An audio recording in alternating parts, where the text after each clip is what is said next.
ভারত মাতা কি ভারত মাতা কি বিজেপি বিজেপি বিজেপি ভারতবর্ষে পবিত্র পার্লামেন্টে দাঁড়িয়ে আম্বেদকরের বিরোধিতা করে বামদের জবাব চাই, জবাব দাও। পার্লামেন্টে দাঁড়িয়ে আম্বেদকরের বিরোধিতা করছে করে বামদের জবাব চাই, জবাব দাও। এই বিদেশি শক্তির মদত দাও, এই বিদেশি শক্তির উস্কানিতে পার্লামেন্টে দাঁড়িয়ে সংবিধান বিরোধিতা করছো কার স্বার্থে? বামদের জবাব চাই, জবাব দাও। এসসি সংখ্যালঘু বিরোধী বাম, সংবিধান বিরোধী বাম দেশ, সংবিধান বিরোধী বাম দেশ।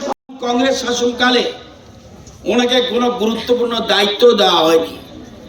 উনি যেহেতু পিছিয়ে পড়া সম্প্রদায়ের প্রতিনিধি ছিলেন, এসসিদের পক্ষে কথা বলেছিলেন, এসটিদের পক্ষে কথা বলেছিলেন, ওবিসিদের পক্ষে কথা বলেছিলেন, এই জন্য ওনাকে কোনো রকম শ্রদ্ধা জানানো হয়নি।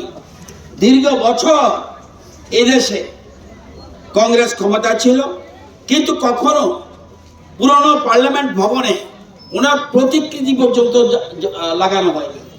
এটা অত্যন্ত দুঃখের, অত্যন্ত লজ্জা। এবং দেশের প্রধানমন্ত্রীর দায়িত্ব নেওয়ার পর আমাদের প্রধানমন্ত্রী নরেন্দ্র মোদীজি প্রথম, এবং এই ক্ষেত্রে সবসময় যারা আজকের এই যে সিপিএম দল বা অন্যান্য যে দলগুলি আছে, তারা সংবিধানকে শ্রদ্ধা করেনি, সংবিধানকে অপব্যবহার করে কাশ্মীরে 370 ধারা লাগু করেছিল। এটা সব সময় বি.আর. আম্বেদকর বিরোধিতা করেছিলেন। এবং শুধু এটা নয়, আপনারা জানেন জরুরি অবস্থা অনেকের মনে নেই, 1975 সালে যে জরুরি অবস্থা, ইন্দিরা গান্ধীর ভোটটাকে অবৈধ ঘোষণা করেছিল এলাহাবাদ হাইকোর্ট।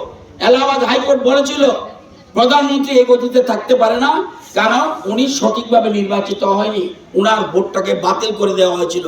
কিন্তু জোর করে ক্ষমতা থাকার জন্য জরুরি অবস্থা জারি করে, এটা আমাদের দেশে নয়, শুধু পৃথিবীতে বিরল ঘটনা। এবং জেলখানা যত জায়গা ছিল, এর থেকে অনেক বেশি মানুষকে গ্রেফতার করেছে। সারা দেশ একটা কারাগারে পরিণত হয়েছিল। তো আজকে আমরা বিশেষ করে